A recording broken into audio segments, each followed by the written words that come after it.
probably should use a microphone. Well, Tatiana, fun right here. I feel like since you won the Ultimate Fighters, we've been waiting for this fight week where you fight for the strawweight title. So I guess now that we're only a few days away, I guess what are the emotions now that, like I said, the last 8 years we've been asking you like how far away are you from the title, and now it's finally here. Yeah, I'm super excited. I'm just excited to be here. Sorry, I rushed over here because I was late. I'm so sorry. Anybody who knows me knows I'm just like in my own world. But anyways, so yeah, no, I feel great. I'm just excited to compete again. You know, I love competing. I love fighting. I mean, I love everything about it. As much as I'm not a big fan of media, I even love doing the media just because I know that it's part of it, and I'm excited to just be here and have the experience, because these are the experiences I'll probably talk about to like my great-grandchildren if I live that long. Have you heard, fans label you, the uncrowned champion for so long, even when you were on the shelf recovering? Did you hear those talks, and did it ever, not bother you, but just be like, I'm getting there, just you don't have to crown me just yet? Yeah, it is. It's like, for me, like, I'm always about like proving things, So like, I know people say that and they see my ability and they see how great I am and stuff like that, and it's very flattering. But yeah, no, it kind of is like one of those things where like now I just want to go do it. You know what I mean? So, and that time is now. So I thought it would be years ago, but my time is now. So just excited to be here, and what better place to do it in this beautiful country. Well, I was going to ask, if you hadn't, gotten hurt with the neck and everything, do you think you already would have won the title by now? Yes, absolutely. Yeah, so, I think at the time, maybe Joanna even had it, so I would have had the opportunity to face her as well, and, then even maybe Rose, because she was in the mix then too. Now she switched weight classes up, so yeah, no, I had but you know what, now I can go ahead and still face someone who actually beat Joanna twice, so it's not, you know what I mean, I could still kind of prove that, you know what I mean, here and even a few years later. So, well, kind of going off of that again, when you broke in, Joanna was the champ, like you said, and then Jessica Andrade won, Rose won, and Wei Li's got it back. Do you think Wei Li would have, just breaking down all those past champions, that she's the hardest test for you as the champion, as opposed to all those other champions that you saw carry the belt in strawweight? I mean, right now she's the best in the division. I know she lost to Rose twice, so. I know for a while I was like, I want to fight Rose, and she was probably like, Tatiana, stop saying my name, and then she switched weight classes, and I'm like, okay, I'm done. So it's like, now I'm just focused on Wei Li, or Jean. I'm sorry. I think, what's her first name? Everyone calls her Wei Li, but I think it's Zhang Wei Li. Oh, okay, so her first name is Zhang. I think they flip it. Okay, yeah. Well, because I'm like, on Sure Dog, it says no. So yeah, no. So Jean, yeah, I don't even know what I was gonna say. I'm sorry. I lost track because of the name thing. And I know you said, I think I saw an interview where you said you don't really view this as a striker versus grappler fight. Like, this is just an MMA fight. So what do you make of Wei Li's last few fights and just her skill set all around? Yeah, I think she's a great champion. I mean, I've said this multiple times, all throughout the week. She's a great champion. She's everything that a champion should be. Humble, confident, go-getter. She doesn't use, So for me, I'm all about hard work. I don't use other things to promote myself. You know what I mean? I've always been super, super respectful of myself, and I don't have an OnlyFans or nothing like that. I'm using my hard work, and the reason why is because I want to be looked at as super respected. I want them to be she was an amazing champion. All she did was work hard, and things came for her. She didn't use other things to promote herself. So for me, that's really respectable of Wei Li. That's why I respect her as a champion. When I've seen her, when she was going to fight Jan, I'm like, hey, what's up, champ? But I'm the real champion, and I'm going to prove it Sunday.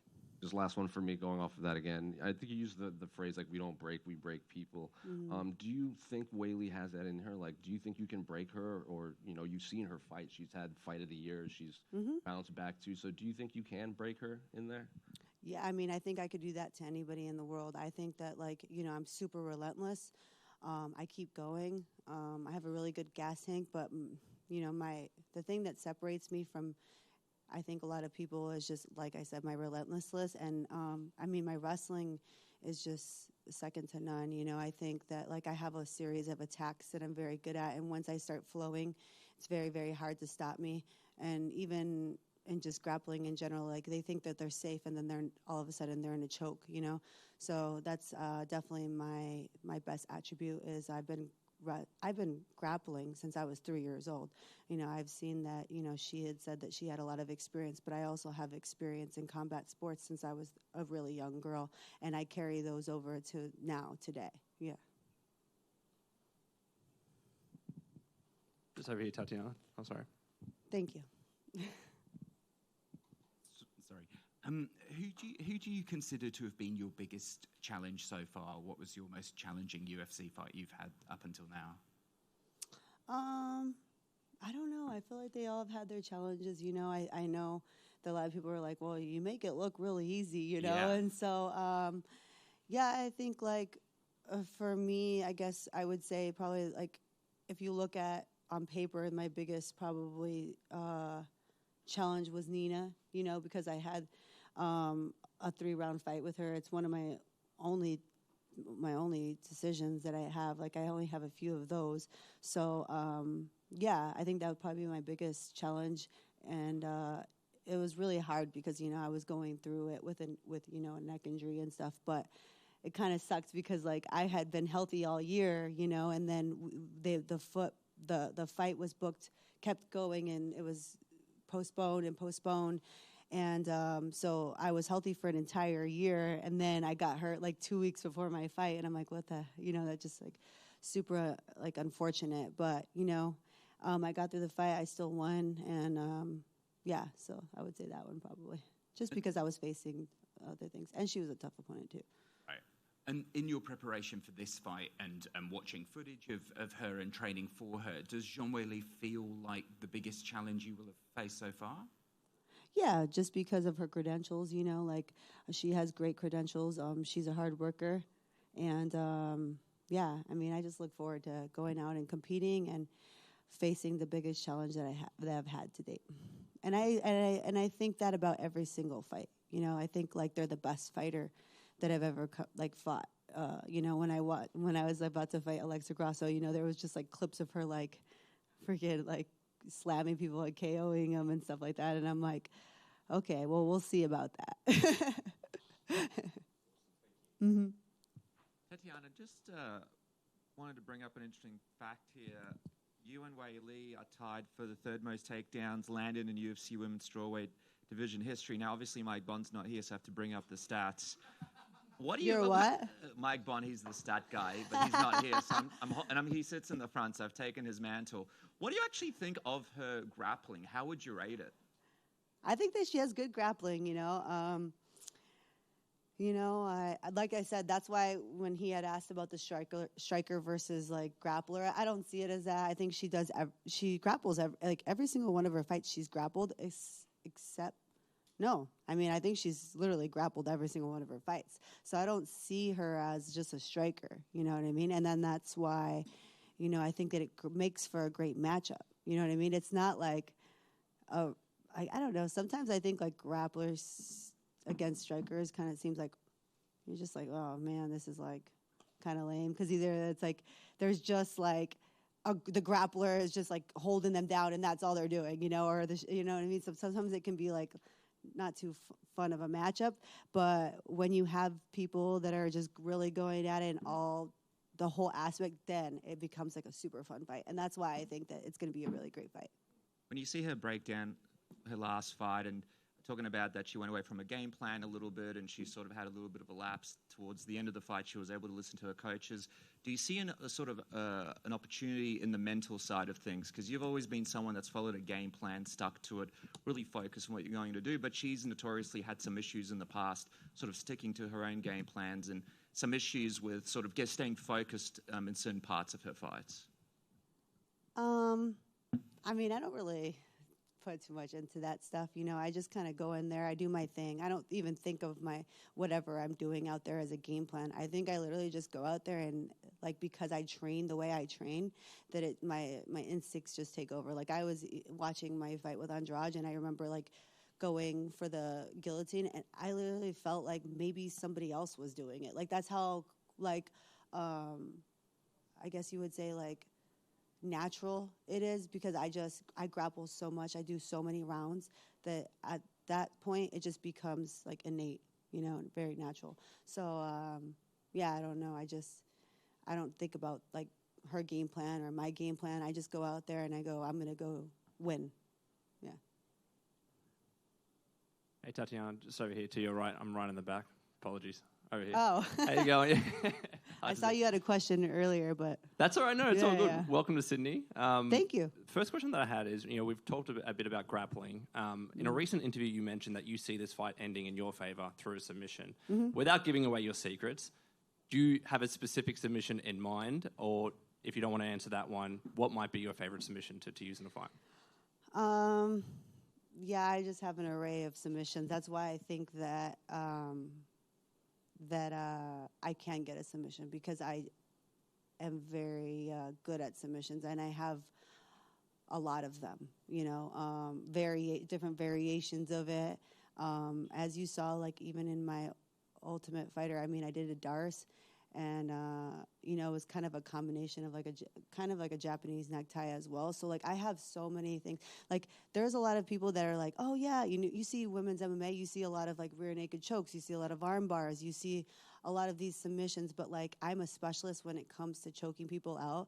I mean, I even have like earrings that are guillotines because that's how much I love them, you know. So, but yeah, no, I really, really like. I mean, the reason why I am so good in the front headlock, and the reason why my squeeze is so good is because I've been doing it for so long.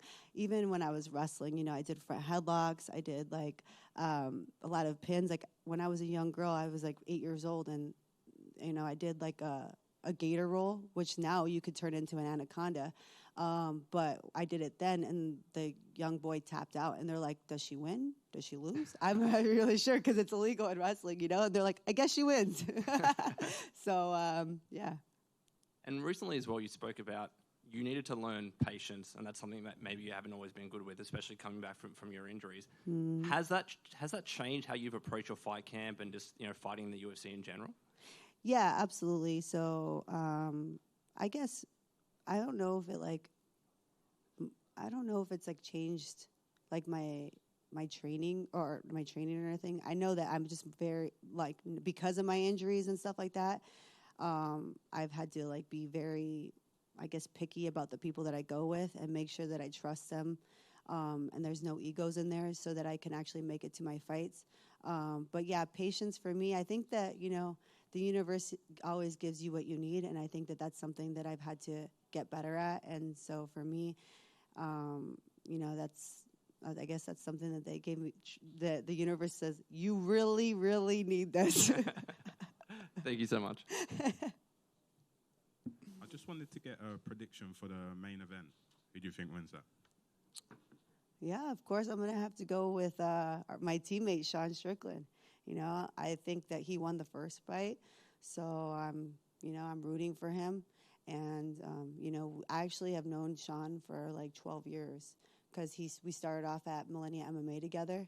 So, you know, me and my fiance watched Sean win his world title from our couch, and we were both super inspired, you know. And now we're going to be watching him in the same arena, and I'm going to also win my world title the same day. Tatiana, this is the farthest you've had to travel for a fight so far in your career. Has accounting for the jet lag and stuff been something you've had to work into your training, and do you think it's going to impact how things go this week? No. I've been here since the 27th, so I accounted for that just in case, you know.